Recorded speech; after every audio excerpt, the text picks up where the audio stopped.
The 2026 NFL Draft in Pittsburgh was defined by rapid-fire roster moves and high-stakes trades that reset the league's hierarchy in a single weekend. This class was marked by a historic run on the trenches. 9 offensive linemen were selected in the first round, representing more than a quarter of the night's premium capital. Standard draft grades usually focus on a prospect's college tape, but evaluating talent in a vacuum ignores the competitive needs of the teams making the picks. A more accurate evaluation requires looking at return on investment. We have to calculate a player's development arc against the franchise's actual championship window. Even a blue-chip prospect becomes a liability if their timeline contradicts the team's immediate goals. A successful draft pick is defined by its ability to solve a specific roster problem at the exact right moment. The timeline alignment matrix plots roster status on the y-axis against draft strategy on the x-axis. Top right contenders focus on immediate impact, finding day one starters. Bottom left rebuilders prioritize best available players to build a foundation peaking years later.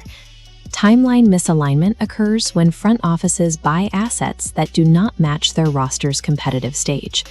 It is an inefficient use of premium capital that can stall a rebuild or close a title window.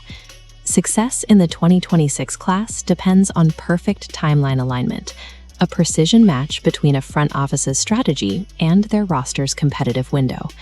The Los Angeles Rams provide a clear example of how a misaligned pick can squander a team's momentum. Entering the draft, the Rams occupied a championship-ready status. They were a veteran contender led by Matthew Stafford, who continues to perform at MVP level. Despite having a roster built to win now, the Rams used the 13th overall pick on Alabama quarterback Ty Simpson. Simpson is a developmental prospect. Spending a top 15 pick on a quarterback who won't play until 2028 provides no return for a team whose Super Bowl aspirations are tied to the current season. The draft pick immediately created internal friction. Sean McVay had to run damage control, justifying a long-term insurance policy to a locker room that expects to compete for a title immediately. The Arizona Cardinals faced a similar dilemma. After scouting first-round quarterbacks as potential future successors for Kyler Murray, they pivoted to holes. Trying to maximize today while drafting for tomorrow creates a split focus. This strategy often results in a roster that is too young to win now and too depleted of premium talent to win later. In contrast, the Philadelphia Eagles demonstrated a high level of alignment through what we call strategic succession. The Eagles traded up with Dallas to the 20th overall pick to secure USC wide receiver Makai Lemon. This move satisfies their immediate needs. Lemon is a pro-ready slot receiver who gives Jalen Hurts a reliable passing option for a 2026 title run. This also serves as a strategic hedge. By drafting a polished replacement now, the Eagles are protected if contract negotiations with A.J. Brown result in a trade or a holdout. Securing Lemon required the Eagles to sacrifice draft volume. They traded away multiple picks to land one specific player who fit their competitive timeline. For a contender facing a closing window and a tightening salary cap, overpaying for an immediate starter is a calculated, effective optimization. While some teams hunted for specific stars, others acted as pragmatic accumulators, focusing on low-cost, high-volume additions. The Baltimore Ravens used 11 total picks, and the Cleveland Browns repeatedly traded back to stockpile talent in the trenches. This volume-based approach improves the hit rate on long-term roster stability. By taking more shots at the board, these teams ensure their systems remain functional even if individual players don't develop. This strategy often runs parallel to the fantasy football economy, where aggressive skill position picks can instantly change a team's offensive hierarchy.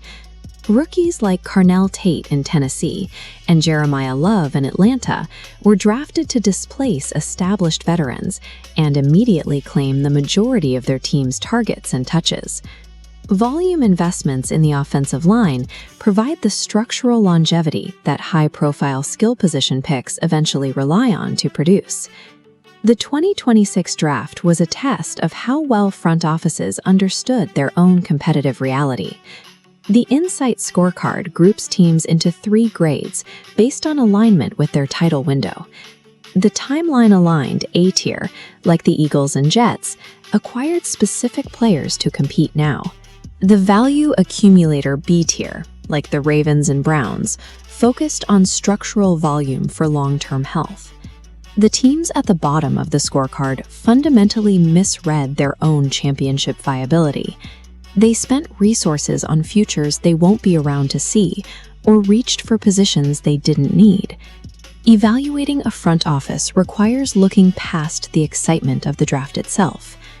To judge draft success, ignore the highlight reels and look at your team's salary cap structure and their current depth chart. Real impact is only achieved when the players a team drafts match the functional needs of the roster they are joining.